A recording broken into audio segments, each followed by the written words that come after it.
Hey everybody, welcome to week 7.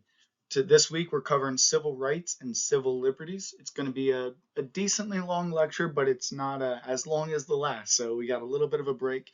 And at the end of this week, we're going to have our quiz due, which is going to cover civil rights, civil liberties, elections, and political parties and campaigns. So make sure you've studied the last 2 weeks of content before you take the quiz. One attempt, close note, as you know. And let's get to it. All right, learning objectives for the day. Identify the differences between civil liberties and civil rights, two specific terms. Specify 4 of the tools utilized to restrict minorities from reaching the polls in the United States. Describe the impact of the 3 Reconstruction era amendments, which you have to know in detail. Define the 2 types of segregation that has existed in the United States over the past 100 years. Explain what the Civil Rights Civil Rights Act of 1964 and Voting Rights Act of 1965 established, and interpret the contemporary fight for the continued expansion of civil liberties and civil rights through a couple case studies. So let's get going. So let's start by getting our definitions down. We have civil rights, civil liberties, and civil disobedience. When we think about civil rights, we tend to think about the Martin Luther King era, the movements, the protests of the 1960s, 70s, 50s. But when we look at the term in political science, it's important to make a concrete definition. And the definition for civil rights are protections for individuals and groups from discrimination by other individuals, primarily majority groups. So civil rights are protections for you, an individual, from being restricted by other majority groups or other individuals within society. This is in contrast to civil liberties, where civil liberties are constitutional protections against the government. Think of it simply as you are protected from an overpowering and tyrannical government. That's what your civil liberties are, your rights that are not to be infringed upon by the government, while civil rights are your rights that are not to be infringed upon by other majorities or other individuals in your society. And then when we look at the term civil disobedience, we understand this as peaceful protests in which individuals reveal unjust laws by simply disobeying them and being arrested for it. Think of the sit-ins at diners, the white diners by African American individuals in the Southeast during the Civil Rights era. Think about boycotting. There are numerous forms of civil disobedience, and we do see them throughout U.S. history. This is often driven by a lack of equality and of opportunity, outcome economic, or freedom and or political equality. Think of it as one of the repercussions of unequal opportunity within a single system. So the concrete definition: civil rights, protections for individuals and groups from discrimination by other individuals or majority groups, most well known. Civil liberties, constitutional protections against the government, and civil disobedience are peaceful acts of protest in which individuals aim to reveal unjust laws by disobeying them. Now, when we look at the overarching struggle for equality in the United States, we do know this to be a long history that continues to this very day. Equality was not guaranteed in our Constitution until the 14th Amendment was ratified in 1868. Women were not even guaranteed the right to vote until 1920. Jim Crow era spanned from the 1870s to the 1965s, and 1965, and we understand that era as being an era in which access to government and protections by the government from majorities were heavily restricted and not accessible to many within the United States. And we also understand, continuing the discussion regarding civil rights and the expansion of civil rights to all individuals, we understand that same-sex marriage was not federally protected until 2015, when we saw the Supreme Court ruling in Obergefell versus Hodges, it really conveying the reality that this fight for full equality, fight for civil rights and civil liberties continues for certain subsets of our population to this very day. So let's bounce back to the terms civil rights and civil liberties, and let's give some examples and make sure we understand these terms and other terms relating to them. So, civil liberties. The Bill of Rights protects citizens from the infringement of civil liberties by the federal government. You can look at our Bill of Rights as being a list of our civil liberties, and that's how our founding fathers intended. And one way we can see this as our Bill of Rights are not laws that we as citizens must abide by. They're laws that the government that regulates us must abide by. Think of it. right to freedom of speech. You have that right, and the government cannot infringe upon it. Right to bear arms. You have the right, and the government cannot infringe upon it. Every one of these amendments is a restriction of the federal government when they were written, intended to protect, this is the caveat that might surprise you, the state's independence. Wow, that's a surprise. How do we understand this? Well, looking at a Supreme Court ruling in 1833, and the 14th Amendment helps us understand how originally the Bill of Rights and all amendments were intended to restrict the federal government and protect the states, but through a period of selective incorporation, which occurred throughout the 1800s, we saw these restrictions of the federal government also apply to the state governments, and instead being protections for state governments, also be protections for individuals. So let's backtrack. Barron v. Baltimore, 1833, is a Supreme Court ruling that determined the Bill of Rights only applies to the federal government and not the states. The Bill of Rights was not used, due to this ruling in Barron v. Baltimore, to restrict the powers of state governments, just the federal government. Okay, well, we know that the state government of Montana cannot infringe upon your right to speech, just like the federal government cannot. So how did we get here when we started, well, I guess, when we had the Barron v. Baltimore ruling at a foundational point in our history? Well, there was a period called selective incorporation. Selective incorporation states that the states must follow the amendments of the Constitution, and they did this on a case-by-case basis. Every one of the Bill of Rights was examined within our Supreme Court, and they determined that each of these Bill of Rights, each amendment within the Bill of Rights, applies to the state governments as well as the federal governments, overturning the ruling provided by Barron v. Baltimore. This occurred over many years and through numerous Supreme Court rulings, and we describe that time period and those events as selective incorporation. So to repeat, selective incorporation is the case-by-case basis in which the Bill of Rights also, through Supreme Court rulings, also restricted state governments as well as federal governments. Now, we will have a discussion at the end of this lecture today about that process and how this influenced really just about the Founding Fathers' intentions behind the Bill of Rights and the civil liberties that they presented in that Bill of Rights. So, take away from this slide, the Bill of Rights protects citizens from infringement of civil liberties by the federal government, and through selective incorporation, also protects individuals from the infringement of civil liberties by the state governments as well. Now, when we talk about this, and when we write our papers in this course, and really when we think about almost any role of our government, a trend comes up. A trend between the relationship between security and individual liberties, security and freedoms. How does this act as a versus when these are two traits inherent to the United States government? Well, think of it through a case study. A great example is COVID-19. Although there are many, I think you could look at the events and policies implemented after 9/11 as a great example. You could look at World War II and Japanese internment camps. There are many examples of this conflict between security and individual liberties. Well, what do I mean by this conflict? Well, understanding this through one of the examples, I'll take the most recent just because it's the most recent. COVID-19. The nation at large, every citizen within our nation, was faced with a threat, an unknown virus, especially when you look back at those first few months of the pandemic. We did not have much clarity about this virus. Now, the state has an obligation to provide security for all of its citizens, while maintaining the obligation that it cannot override the individual liberties of its citizens. Well, COVID-19 revealed a point of conflict for these two responsibilities of the state. The general population, focusing on security, encouraged mandates by the government, like mask mandates, like quarantines, stay inside orders. We see that those policies, when implemented, are prioritizations of security. The state intervened to make sure that individuals did not get sick at the rates that they were. Now, the state identified a conflict. Well, the only way to intervene and provide security is through minor restrictions of individual liberties. something that has happened numerous points in our history.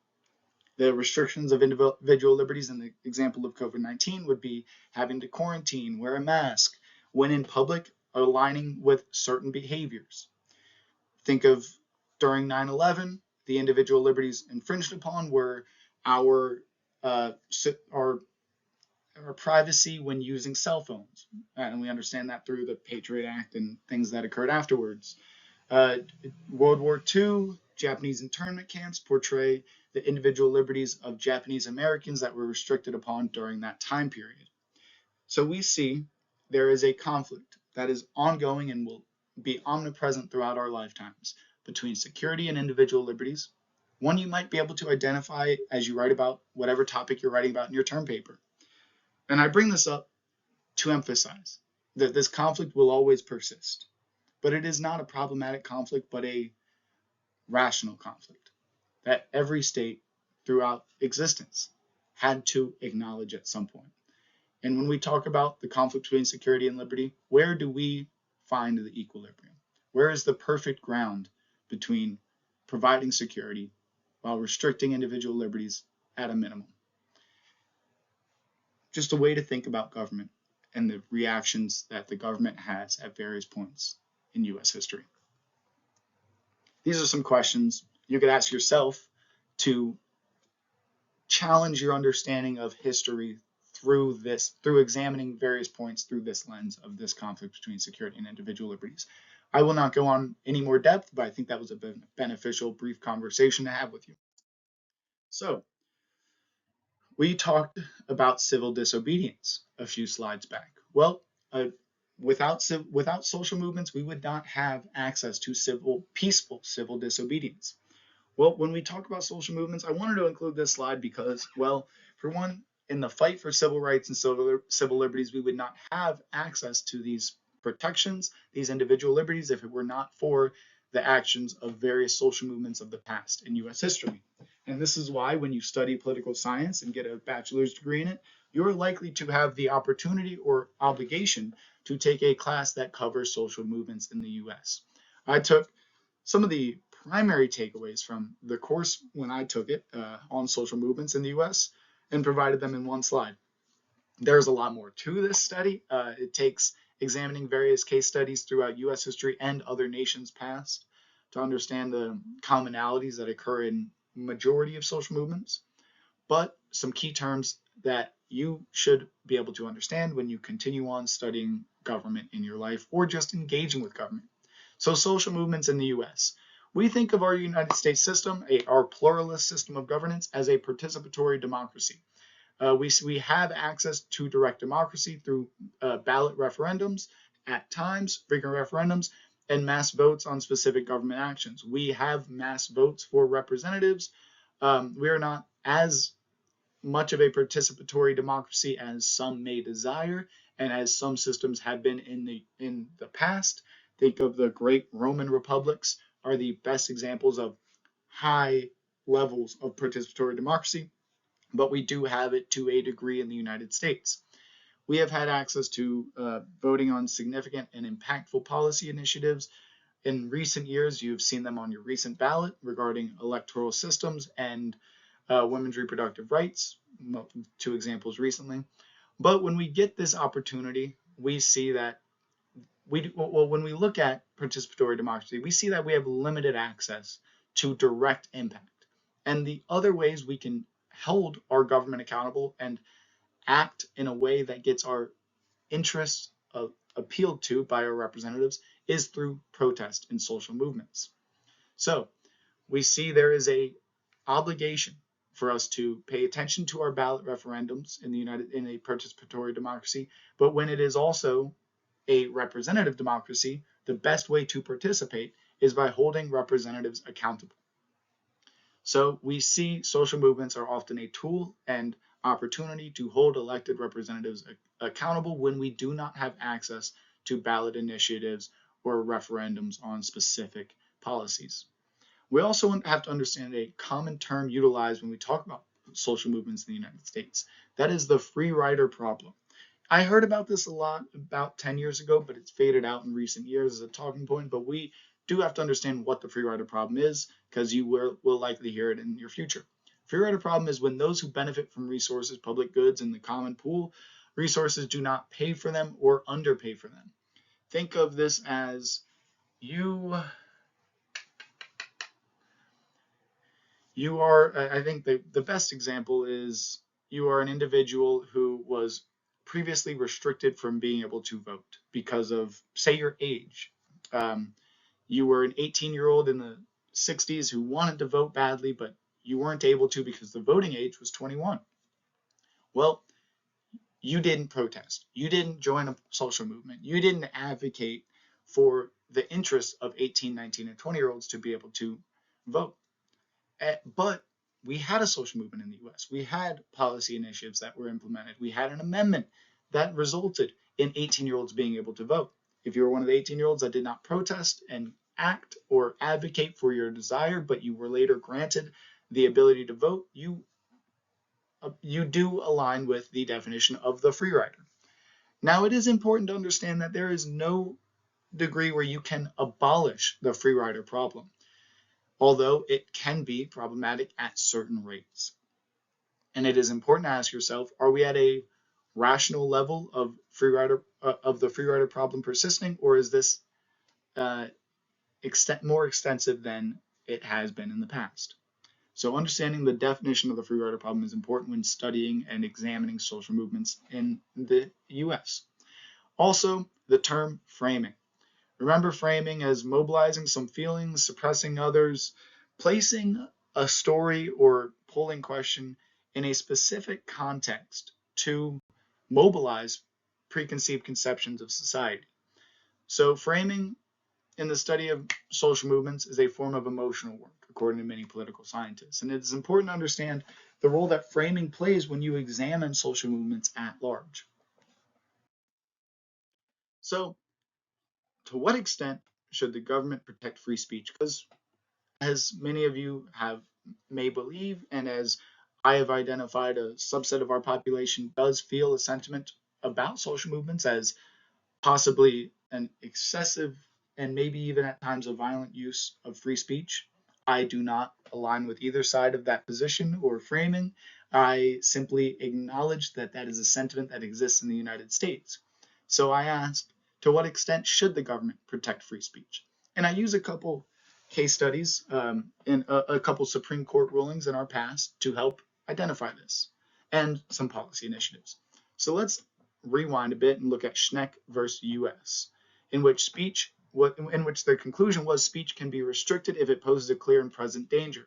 This is the case with the person handing out draft resisting pamphlets during World War I, encouraging individuals to resist the draft, and they identified this as an excessive use of free speech and resulted in the punishment of that individual because it poses a clear and present danger at the time. Fast forward a bit, we see the Smith Act of 1940, in which we forbid advocating for the overthrow of the government. A bit later development of the Schneck versus US ruling, we have solidified that if you advocate for the harm of the United States government, that is an act that is worthy of punishment. We also see Brandenburg versus Ohio, a 1969 ruling in which the government cannot punish inflammatory speech as long as it does not incite someone to enact violence.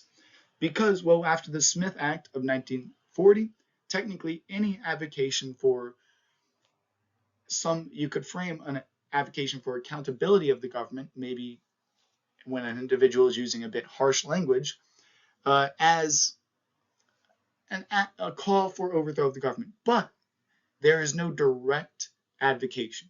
You could say, we need the government to be held accountable. We need new people in office, any means possible.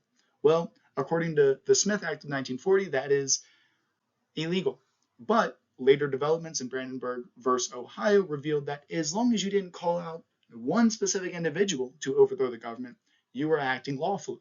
So as long as you didn't say, hey, Joe, overthrow the government on Tuesday, you are okay to legally say, hey, we need to overthrow the government one day. We also see, if we look back a little bit, at the New York Times versus Sullivan.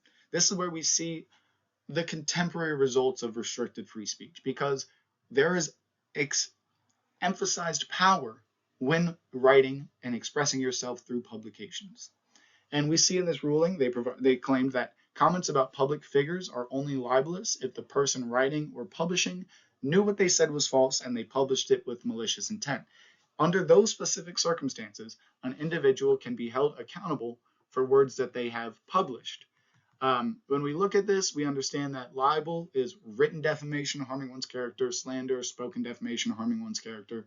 But the most important takeaway is that it has to be proven. In recent years, this is the most recent ruling regarding restrictions of free speech, to a degree, most recent landmark ruling. We see that we do have to prove malicious intent and knowledge of false information in order to charge anybody with libel or slander. You do not have to remember the specifics of this slide, but be able to understand the history of free speech in the US as it ebbs and flows, being restricted or expanded upon. And hopefully you can use some of this in your paper. So what I'm going to do from here on out is I'm going to walk you through the US's pivotal points in our fight for civil rights and civil liberties for all citizens within the United States. And this fight begins with the abolitionist movement. Abolitionist movement was a period where we saw significant actors in U.S. history fighting for the expansion of the expansion of citizenship in the United States and the abolition of slavery. Now, what I hope to do in this slide is walk through a pivotal moment and some of the key actors. First off is John Brown, a leading abolitionist who led the raid on Harper's Ferry, a very bloody and disastrous point in U.S. history, but revealed the sentiments of certain individuals of the North that the slave rebellion is near. These individuals that are currently enslaved will be free one day, and it is not exclusively by their own efforts, as John Brown was a northern white individual who was motivated to lead his violent raid on Harper's Ferry and lead what he hoped would be a mass slave rebellion. He was led by his religion and faith to do this. There was one problem that occurred when he sparked his slave rebellion, that he believed God would signal for all individuals after his rebellion was led to also continue in their own individual rebellions throughout the South. He led the raid on Harper's Ferry, eventually tamed, and this great slave rebellion did not occur because the individuals of the South had no knowledge of this occurrence. We also know, when we do talk about slave rebellions, that there is a great individual by the name of Nat Turner, who led the most substantial slave rebellion in U.S. history. Now, Nat Turner sparked a new wave of oppressive legislation prohibiting the education, movement, and assembly of enslaved people because of the fears that he provoked in certain individuals of the South. The rebellion that he led resulted in about 200 enslaved individuals being murdered, sadly, including himself. It stifled pro-slavery, anti-abolitionist convictions that persisted in that region because when it occurred, it brought a heightened and very abrasive, it brought a heightened way of dealing with rebellions, discouraging rebellions, and treating slaves as slaves were treated far poorer after the rebellion.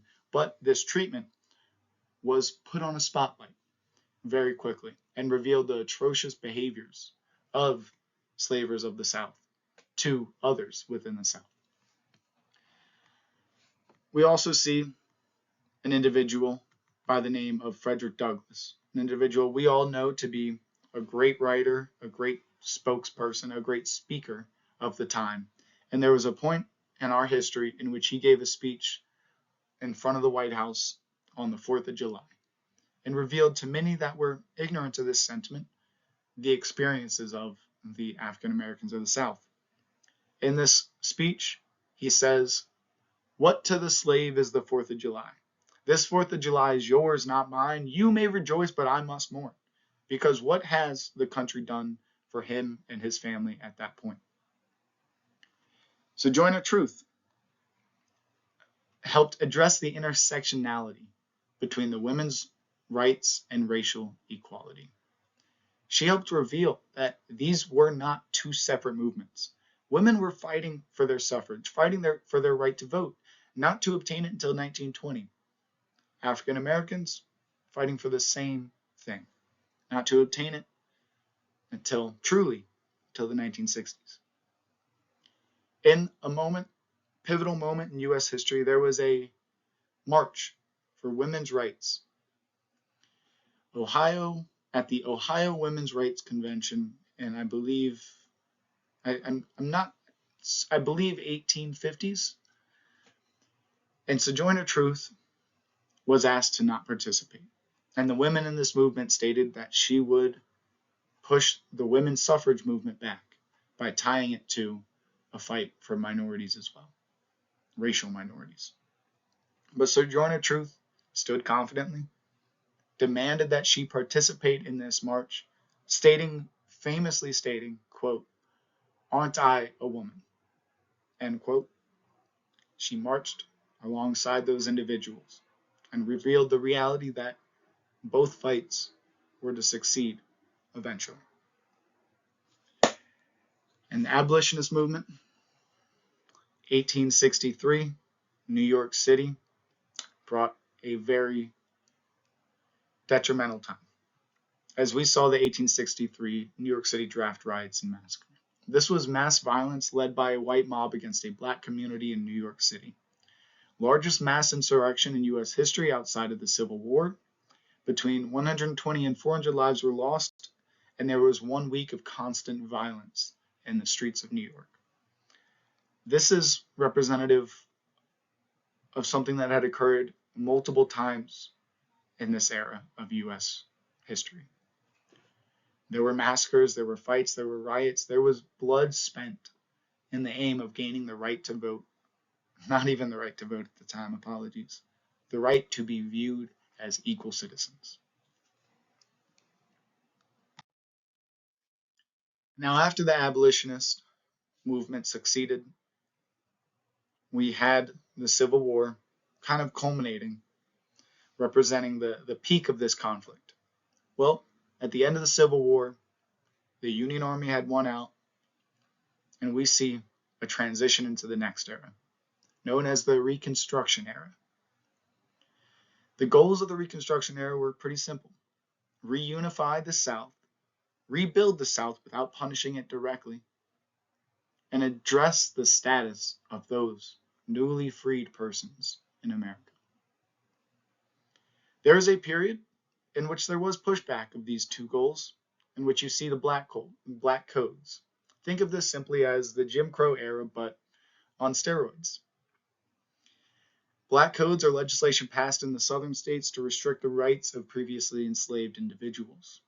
We had policies that required yearly labor contracts, or individuals faced arrest. If you were not employed, you were illegal and you were then incarcerated. We restricted all work outside of plantations for white Americans unless a tax was paid, for non-white Americans unless a tax was paid. I will fix that after recording. We also allowed for any white citizen to arrest any African American for simple suspicion of a crime. You see, when we look back in history, we see a lot of examples of this represented by individuals who were arrested for whistling at others. We saw the banned ownership of guns for formerly enslaved individuals in the South.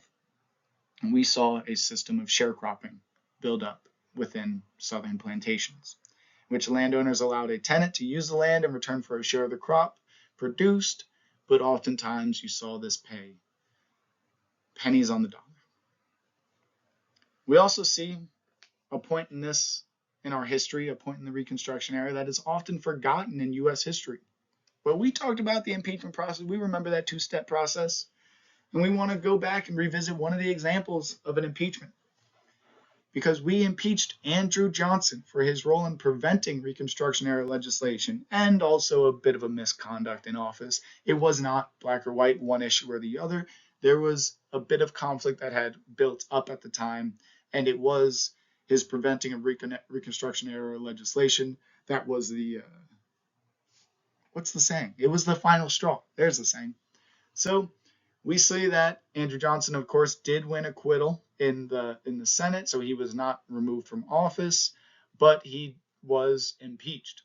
Um, this wasn't really because a majority of senators supported his policies as they openly stated, but because a sufficient minority wished to protect the office of the presidency from any short-term problems, basically stating that they aimed to ensure that the impeachment process was one that was only implemented at times of absolute need. We see that, without going in too much depth because we don't have too much time, uh, restricted Reconstruction era legislation aimed at firing many individuals, including the Secretary of War at the time, currently known as the Secretary of State. So when we look at the Reconstruction era, nothing defines this time period more so than these three amendments, which were all implemented immediately after the Civil War's end. We see the 13th Amendment, and you have to remember the details of these three amendments, and also relax, think calmly, and understand that it's a rational progression of expanding the right to vote. Starting with the 13th Amendment, in which we abolished slavery and involuntary servitude. 3 years later, we have the ratification of the 14th Amendment, one that has acted as an expansion of civil rights and civil liberties for many, many decades. And we will look at the specifics of the 14th Amendment as it is more expansive than simply stating all persons born or naturalized in the United States are full citizens. We also see the 15th Amendment, ratified in 1870, granted people the right to vote who were previously restricted due to their race, color, or previous condition of servitude. So, what do you have to do if you have an enslaved population you are trying to grant the right to vote? Well, you got to do it on a step-by-step basis. Abolish slavery, grant them their citizenship, and then grant them their right to vote. So let's look at the 14th Amendment in more detail. 14th Amendment comes in 5 sections. The first section addresses the state action, privileges and immunities, citizenship clause, due process, and equal protection. We see due process clause alone has resulted in protections of fundamental rights, acts as the foundation for selective incorporation, expands access to fair treatment under the law, significantly limits governmental power, and so much more. We see, and we remember this was ratified alongside the 13th and 15th Amendment. Now, I will read the first section, probably not read all of them, but I wanted to provide some of the direct language of the amendment. Quote, all persons born or naturalized in the United States and subject to the jurisdiction thereof are citizens of the United States and the state wherein they reside.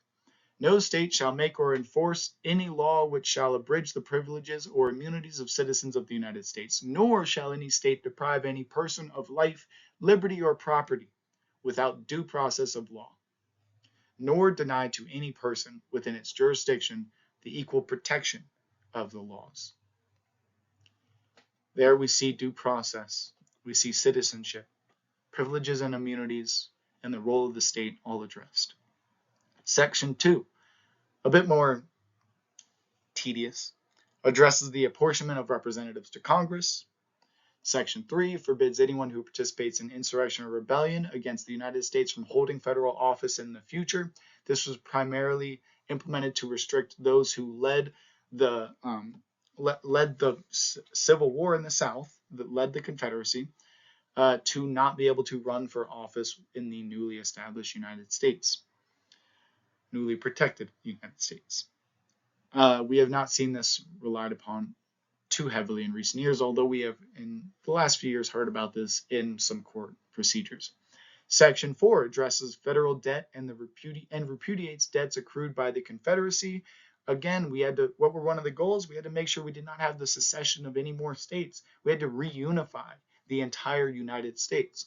And the best way to do that, well, we remember we didn't have federal armies at the time. We had state armies that required debt. Each state built up their own levels of debt, and many southern states had insurmountable amounts of debt. And this debt was then addressed by the federal government, and we see that this was addressed to maintain the unification of the states. Section 5 expressly authorizes Congress to enforce the 14th Amendment through appropriate legislation, just to designate who is responsible for ensuring that the amendment is enforced. So, we address the Reconstruction era. We know some of the individuals that were fighting for the expansion of rights at the time. We know some of the impacts of those who restricted that expansion. Now we're pivoting out of the Reconstruction era. The 13th, 14th, and 15th Amendments have been ratified. Now we have to figure out how to actually have them be implemented on the state and federal level. Well, another thing we have to remember from last week's lecture is that political primaries are a process that are allowed to be led by the political parties themselves. And sadly, at this time period, as we really enter in the beginning of the Jim Crow era, we see that the political parties had a desire to restrict minorities from reaching the polls. Why do I say that? What allows me to make that claim? It is the existence of white primaries, grandfather clause, poll taxes, and literacy tests that existed in the South, often implemented in the primary processes, as you can see clearly through the white primary title, to restrict those from changing the political landscape in the United States. White primaries. These are where only white citizens could vote in the primary elections. This wasn't allowed because the political parties had the responsibility and sole authority over their primary elections, as this is one of the primary tasks that political parties have, which is gathering candidates for campaigns. We also see the grandfather clause. This is one that is atrocious in our past, but almost comical to think how this could have been maintained throughout U.S. history. This restricted voting to only those who could prove they had an ancestor that voted prior to 1867. So, basically stating you had to be a white American who had property and a male individual in your family who voted prior to 1867, and you had to have documentation proving this. Does anybody that you know of, including yourself, have documentation proving that your family members had voted prior to 1867? Probably not. Poll taxes. This is where there was a required fee or payment to be able to vote, requiring a bit of expendable income, which we know those formerly enslaved individuals did not have at the time. And we also remember, due to the Nat Turner Slave Rebellion, we had those extremely oppressive policies enacted afterwards, one of which is the restriction of individuals' ability to learn how to read or write. Well, knowing this and acknowledging this reality, years later they implemented literacy tests, in which demanded and required that people had to read, recite, or interpret complicated texts to be able to cast a ballot. These literacy tests were often implemented in the South to only the African American individuals, and there are some arguments to be seen that even the white individuals of the South would not have been able to pass literacy tests at the time, yet they were not tasked to take them at all circumstances. So we see these processes were implemented to restrict minorities from reaching the polls during the Jim Crow era. Social barriers also existed to voting, including violence of peers, which often occurred around elections. A tumultuous point in U.S. history, but all four of these tools were deemed to be ineffective and later dismantled. So we're entering into a period of outright segregation in the United States. Jim Crow laws, like the ones we have just examined, enforce segregation predominantly in the southern states. We had policies like the Railway Car Act, in which we implemented it to be legally that we can have legal segregation on the railway cars, one of the main means of transportation throughout the U.S. We had a Supreme Court ruling, a landmark ruling, Plessy v. Ferguson, later to be overturned, that established segregation as legal in 1896, years after the Reconstruction era amendments had been implemented. So there was a new restriction to individuals being able to vote. Although we just implemented 3 amendments to do so, we see there's another fight to continue. Well, Plessy v. Ferguson would later be overturned by Brown v. Board of Education in 1954, establishing that segregation is unconstitutional. Separate is not equal. And again, we remember the U.S. protected segregation for 70 years and banned it only 60 years ago. We have gone longer protecting segregation in our history than we have without it. Well, when we talk about segregation, is it black and white? Is it always just segregation of individuals along the lines of race through laws? Or sometimes do social practices do that without a law even being enforced? Well, it is important to understand the definition of de jure and de facto segregation, 2 forms of segregation that have both persisted in the United States in our recent history. So, what is de jure? What is the difference between de jure and de facto? Well, de jure is judicial. It's official. De jure segregation established through laws being enforced. My trick with it is de jure, it's judicial, it's official, it's de jure segregation. This is the United States prior to 1964. This is when the separation of groups of people are enforced by government enacted laws. Groups often determined off the basis of race, class, gender, age, and more. It does not have to just be race. You can have de jure segregation along the basis of gender, age, and much more. You have versions of this, especially along the basis of gender in the military and various other segments of our lives, far less than we had in the past. But the key takeaway, legally enforced segregation is de jure segregation. De jure, judicial, it's official segregation enforced by law. And now de facto. Well, de facto segregation addresses the reality that sometimes people are segregated even when a law does not exist to enforce it, or an agency does not exist to ensure that it is enforced.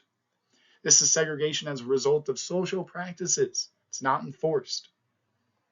A result, oftentimes, is a result of years of de jure segregation. Think of it this way. Some of you may have been in these regions of the United States in your lifetime and seen this reality. When there is de jure segregation, people are forced to buy homes in certain neighborhoods. A year after de jure segregation is abolished, people still own homes in the neighborhoods they were forced to buy them in years prior.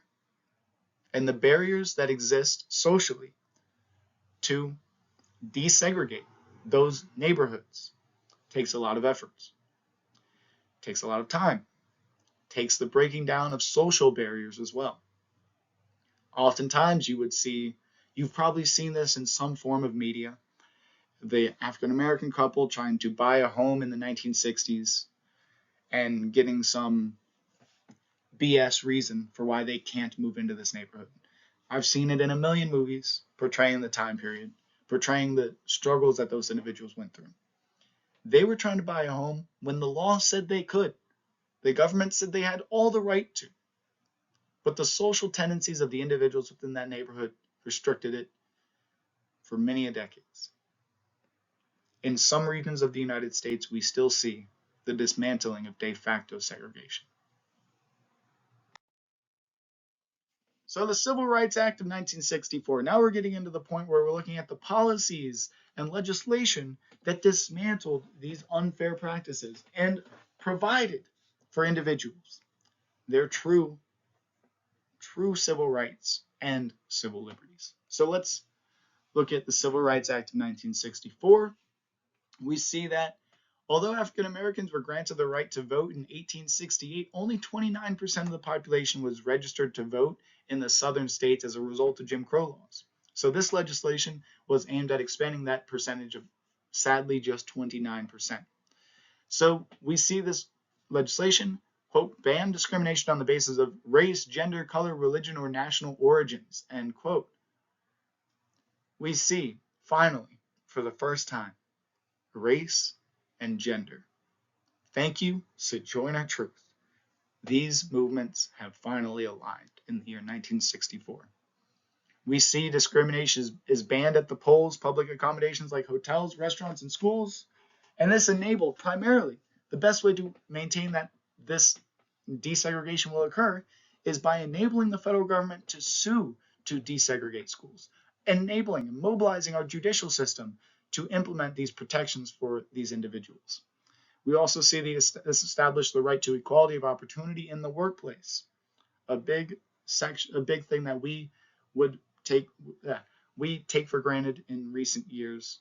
But without the Civil Rights Act of 1964, we would not have these equal protections that we all take advantage of in recent years. Now, how does the Voting Rights Act, that was implemented just a year later in 1965, differ from the Civil Rights Act of 1964? Well, this act prohibited the discriminatory voting practices such as literacy tests, established a federal oversight in areas with high levels of voter suppression. So it mobilized the government through means of abolishing literacy tests and using the judicial system once again to hold states accountable to actually expand the right to vote for these individuals in the South. We do see this legislation as being immensely effective because if you examine certain regions of Mississippi, only 5% of eligible African American voters were registered to vote in 1954. 14 years later, after these two pieces of legislation were implemented, 60% of eligible African American voters were registered to vote in 1968 in Mississippi, in that same state. We see that without these acts that occurred in most likely our parents' lifetimes, I don't know if you're as old as I am. I'm getting up there. It's adding up. I'm still young. I'm probably younger than some of you. It's age is interesting, but I know my parents were born in 1960, and they benefited from these policies directly. I always look at the one example of if my dad was born in the county I was born, he would not have obtained education for the first from the age 5 to 10 because they shut down the school district, the public schools in Virginia in protest to the policies for desegregation. They shut down the public schools for 5 years, preventing some white African American individuals, children from obtaining essential education.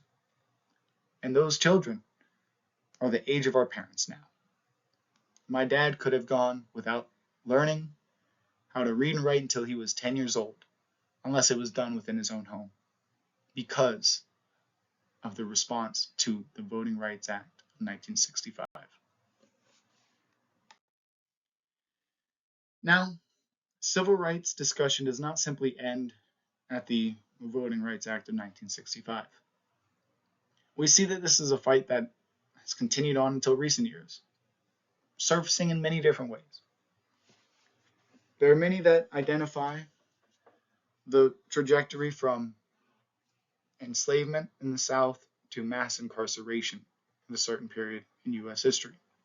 So it is essential to have the discussion, a brief discussion, about where we stand today in regards to mass incarceration and the modern prison system.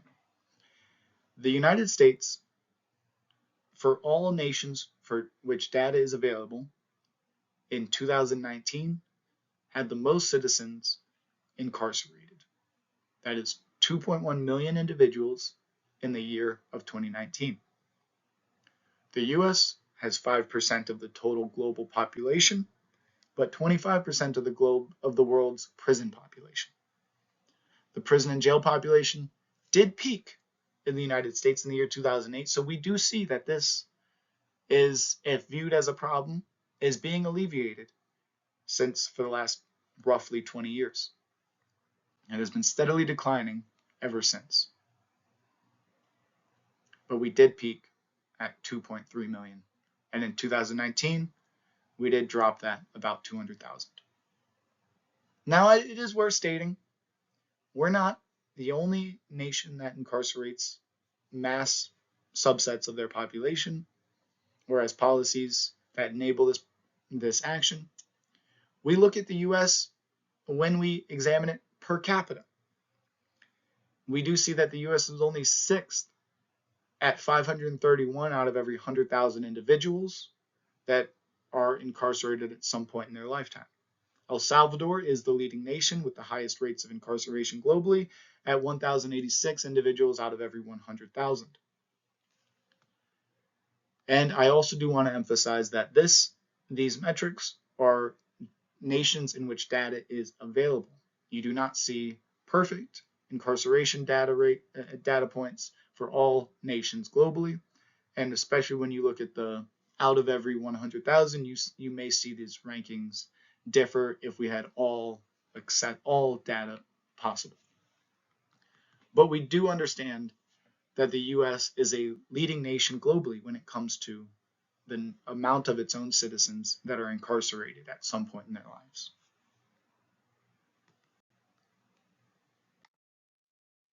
Now, mass incarceration is a conversation we still have, but we do understand since 2008 it has been alleviated.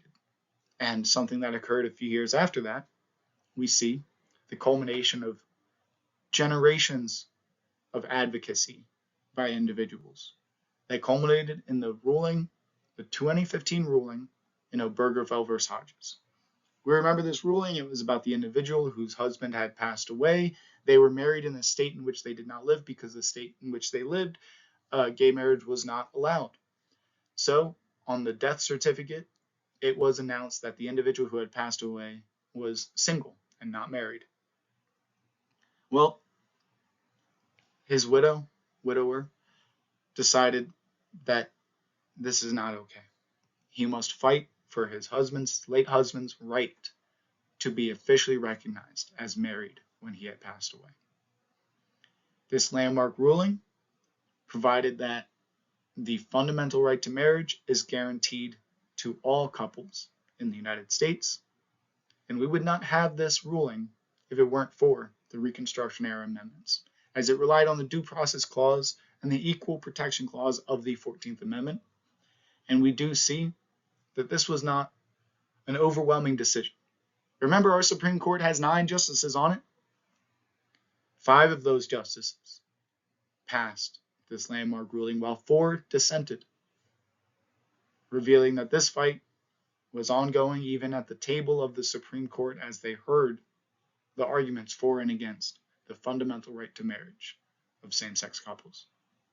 But we see Obergefell versus Hodges as a recent landmark period in U.S. history in which we can witness the continued fight for civil rights and civil liberties by individuals in the United States. Now, the final slide of information. Selective incorporation linked to the Anti-Federalists. I said I'd mention this again, and I just thought this was a very beneficial discussion to bring us back to some of the discussions we had in that first few weeks of this course. So what do I mean by the link between selective incorporation and the Anti-Federalists? Well, we remember that the Anti-Federalists represented the southern states in early American history. They were fearful of becoming another monarchy. And remember, that fear led them to establish strong state governments without much interference from the federal government. That was their desire. Their desire was government should be addressed on the local level, but it should still be the government's responsibility. Well, this resulted in the Bill of Rights, something the Anti-Federalists were advocating for during the Constitutional Convention. This resulted in the Bill of Rights acting as a protection for the state governments from being infringed upon by the federal government. I briefly talked about this before. So, at the time, let's say 1833, Barron v. Baltimore, our Bill of Rights was only used to restrict the federal government, stating that the Bill of Rights does not restrict the state governments. So if your individual liberties as a citizen were being infringed upon by your state governments, your Bill of Rights does not protect you. But if you are a state in the South being infringed upon by your federal government, the Bill of Rights protects you, the state. So we also saw that this is a bit flawed. Well, we don't need to just restrict the federal government and protect state governments. We need to restrict all governments in the United States and protect all individuals. They're called individual rights for a reason. Well, that's when selective incorporation began. We needed selective incorporation through interpretations of the 14th Amendment to apply these restrictions on the state governments as well, to protect us as individuals from being restricted upon, from having our individual liberties restricted upon by our state governments, as well as our federal governments. A bit tedious there, but I hope you can see the connection. Because now, our Bill of Rights restricts our federal and state governments from infringing upon our civil liberties. And civil liberties, I think, be beneficial. I have this is all intended to be viewed on Eagle Online, but I have a YouTube video that conveys what a civil liberty is from the perspective of a Canadian political scientist. And I just advocate that you should watch this video, and as you watch it, maybe try and identify the connection between American government and political theory at large. They have a brief section of talking about that through the lens of Canadian governance, but it very similarly relates. I also want you to try and identify the commonalities between how Americans and Canadians perceive civil liberties and how the U.S. might not be so unique in this case. And finally, try your best to identify the link between freedom and happiness. And if you can ask yourself those 3 questions, maintain those goals as you watch the video, you will get a lot out of it. Here's what we need to learn. Ask yourself these questions. The answers are on the next slide. If it confuses you, go back to the slide in which I talk about the thing. And if that still confuses you, email me. I love to go back and forth. I love the emails where you say, what are you even talking about? I'm from the South. I got that Southern education. I ramble. I use my own language at times. So sometimes I need to translate what I said to you. So make sure you hold me accountable and have the best explanation I could possibly give, even if I have to do it again and email it to you later on. That's more important than you not having the adequate information to grasp the content. Here are those answers. And what is due this week? You have your final quiz. Once you finish this quiz, it's just the final exam to worry about. And make sure you review the quizzes you've taken, of course. I will make sure that they're all accessible for you with the correct answers once we've all completed the 3rd quiz. Go through your readings, complete the discussions. Same old, same old. We're almost done. Next week you'll have an assignment, the 3-2-1 assignment. We'll breeze through that because that's going to be it. To give you some calming comments, it will be easier than your summary assignment. It's some work to do. It's a way for me to make sure that you're engaging with the readings. Feel free to email me. Say you go through the reading, you're like, what? I can't believe somebody stated this. I can't believe this is claimed in this article. Email me. I love a little back and forth. And yeah, please make sure you're getting ready to have a complete term paper. It's coming up quick. I don't want you to have to work on that just the last second. So make a little progress. Write an introduction to the best of your ability. If you want, if it's early, at least a week before the due date, you can send it to me and I'll give you some comments or some thoughts. So please reach out to me. Use the tool, which is me, to succeed in this class to the best of your ability via email, text. I think my phone number is on the syllabus. Reach out. Happy to talk. Thank you guys for listening to me ramble another week.